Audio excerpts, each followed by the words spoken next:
या बातम्यांचे प्रायोजक आहेत मेसर्स पुरुषोत्तम नारायण गाडगीळ, सराफ आणि जवेरी यांच्या शाखा महाराष्ट्रापासून कर्नाटकपर्यंत वेगळ्या वेगळ्या डिझाईन्स आणि आकर्षक डिस्काउंटसह मेसर्स पुरुषोत्तम नारायण गाडगीळ।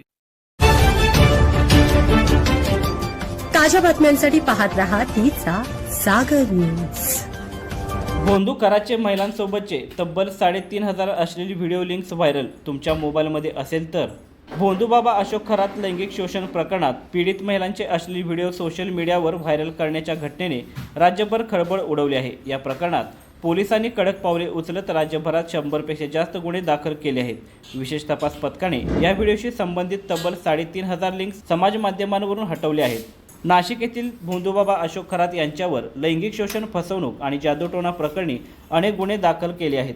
या प्रकरणातील पीडित महिलांच्या व्हिडिओ तसेच खरात यांच्या संबंधित क्लिप्स सोशल मीडियावर वेगाने व्हायरल होत असल्याने पोलिसांनी मोठ्या प्रमाणात कारवाई सुरू केली आहे। नाशिकसह कोपरगाव, बीड, अहिल्यानगर आणि राज्यातील इतर जिल्ह्यात गुन्हे नोंदवण्यात आले आहेत। गुन्हे दाखल झालेल्या व्यक्तींमध्ये सामान्य नागरिकांसह सोशल मीडियावर सक्रिय असलेले काही युजर्स समाविष्ट आहेत। ज्यांनी या लिंक्स व्हायरल केल्या त्यांच्यावर देखील कारवाई होणार आहे। तसेच ज्यांच्या मोबाईलमध्ये या लिंक्स असतील त्यांनी त्या डिलीट कराव्यात, अन्यथा त्यांच्यावरही कारवाई होण्याची शक्यता आहे। SITने तातडीने कारवाई करत व्हायरल व्हिडिओच्या 3,500हून अधिक लिंक्स काढून टाकल्या।